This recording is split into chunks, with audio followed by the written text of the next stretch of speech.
Okay, guys, so I wanted to take some time to cover the T1 Gen G game. Apologies in advance, I'm still a little sick, but I still wanted to talk about it because T1 took a very different approach with the way they drafted. Normally, if you've seen their success recently, they've been very focused on impenetrable fortress comps. So front to back, the huge, and this is very uncharacteristic of them from the regular season, to be honest. And my guess as to why they drafted like this. First off, they drafted very like early game centric and skill based centric, right? And Gen G drafted very differently actually. And I think the reason for this is that potentially T1 diagnosed that the way to beat Gen G was to just dominate them in the early game, basically command space and not let them scale.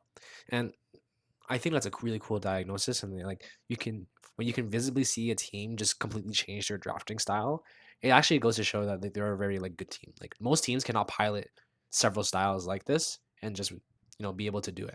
I think it's a very admirable thing for T1 to be able to do, and I think it's really cool. So, with out of the way though, here's where it gets a little bit finicky because so T1 ended up opening with the Lucian Nami opener, and it's just actually kind of like a last year type of draft because the Aphelios Lulu response is actually very common because of the sustain and dilution. And honestly, this is a draft where normally T1 picks a lot of things where in a vacuum they cannot be countered, but in this case, it's almost like the opposite is true. Instead of picking things with like no bad matchup spread or just giving them a lot of options, they end up picking things that like kind of establish the way they want to play and then give a lot of room to Gen G to kind of take the main strengths of red side and just counter basically throughout the entire draft. This is kind of the case with the Lucian Nami pick countered by Aphelios.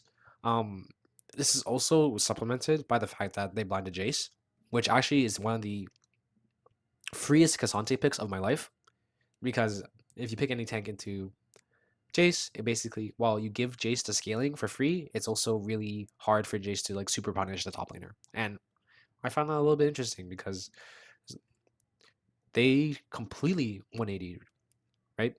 Like they're picking J4 into Aphelios as well, but like a lot of these champions are just not strong on the patch, I would say.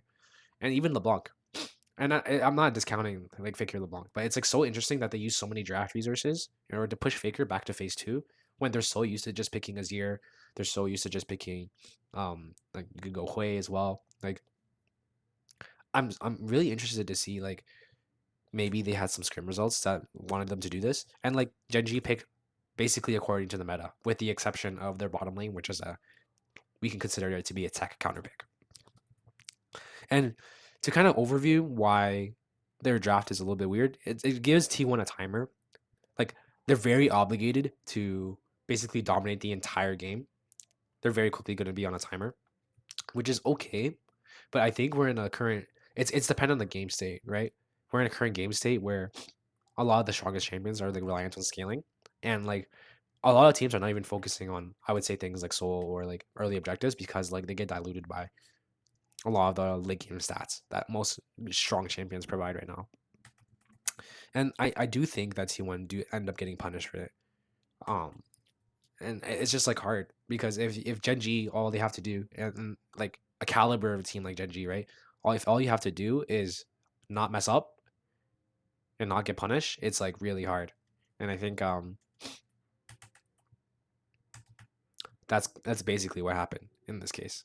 Moving on to game two, it's kind of the same thing actually. So really, T1 don't think um the T1's preparation basically resulted in them just drafting a similar way. They just think this is the best, right? They ban Aphelios this time and they open the same Lucian. And instead, Gen G go Kalista Renata, which is totally chill. I would say that's also handshake. And they just adjust Poppy instead of blinding Jace, which is, I think, an improvement.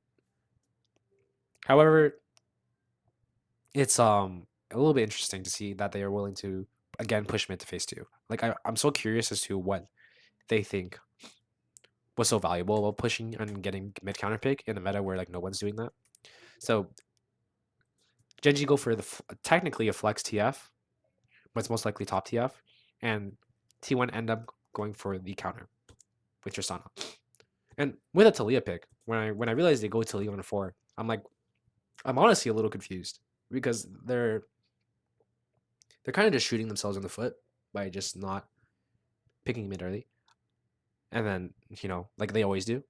So I think this is again uncharacteristic of them. And then Gen G are kind of just are like, what? We're getting free drafts here. It's kind of chill. So one thing I do like though is the Tristana top tech into the TF top. I think it's very creative the way they do it. But again, I think the same sort of vibe exists here, right? It doesn't really fix the issues with T1's comp, surprisingly, even though the matchup is good. And I don't know. It's just like a little bit. It could be a mix of misdiagnosing the way they want to be Gen G, and also misdiagnosing what they think is strong in this patch. And Gen G is a very strong opponent, and this is a very important game to them. So I'm sure they're gonna come home with this and kind of think about what to adjust. And I think this is gonna be a good learning experience for them. So kind of wanted to point out like the differences in the way they drafted here, and you know, I thought that was super interesting. So yeah, see you guys.